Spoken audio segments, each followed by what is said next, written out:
আমরা ফিরে আসতে পারবো এটা কল্পনা করি নাই। সত্য কথা, আমি নিজেও ফিরে আসতে পারবো এমন আশা করি নাই। এবং আমার ওয়াইফকে এবং আমার মাকে সবসময় বলেছি যে আজ দিনই হয়তো শেষ কথার দিন, আর হয়তো বা ফিরে নাও আসতে পারি। প্রত্যেকটা রাতই মনে করতাম হয়তো বা কাল সকাল আমরা দেখব না।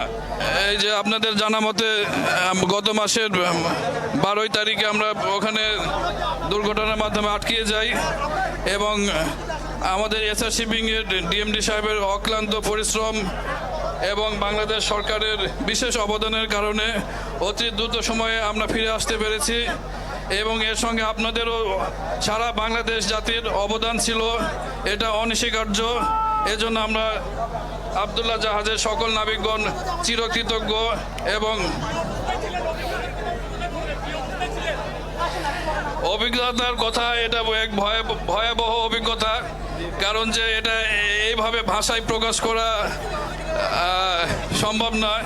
কারণ যে আমরা ওইখানে এরকম কোনো রকম প্রস্তুতি ছাড়াই, তো প্রথম দিকে প্রত্যেকটা দিনই মনে হতো যে মৃত্যুর দিকে আমরা যেখান থেকে যে সুস্থভাবে দৃঢ়ভাবে ফিরবো কিনা এটার কোনো সম্ভাবনা ছিল না আর কি।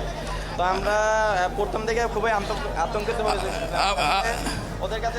আমরা ফিরে আসতে পারবো এটা কল্পনা করি নাই। তো যাক, আপনাদের প্রতি ধন্যবাদ।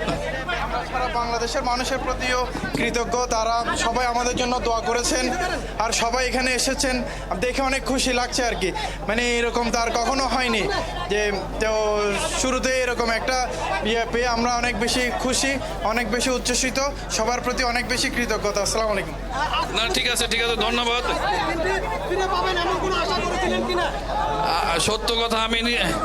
সত্য কথা, আমি নিজেও ফিরে আসতে পারবো এমন আশা করি নাই।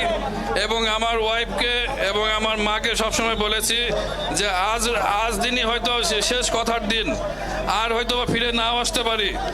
কারণ যে এরকম পরিস্থিতি, এবং তারা তো অ্যাকচুয়ালি জলদস্যু, কাজে আমরা প্রত্যেকটা রাতই মনে করতাম হয়তো বা কাল সকাল আমরা দেখব না। কিন্তু আল্লাহ তাআলা ভাগ্য রেখেছিলেন, এই জন্য আমরা প্রত্যেকটা সকালও দেখেছি এবং শেষ মুহূর্তে আপনাদের মাঝে ফিরে আসতে পেরেছি। এই জন্য আপনাদের সকলের দোয়া ছিল, দেশবাসীর দোয়া ছিল। অত্যন্ত আনন্দিত। আচ্ছা, অত্যন্ত আনন্দিত। এবং আমার ওয়াইফকে আপনাদের মাধ্যমে আমি ধন্যবাদ জানাই। সে আমাকে অনেক মান্না তাহারিন সততা, তোমাকে অনেক ভালোবাসি, তুমি আমাকে এই সময়ে অনেক সাপোর্ট দিয়েছো, ধন্যবাদ।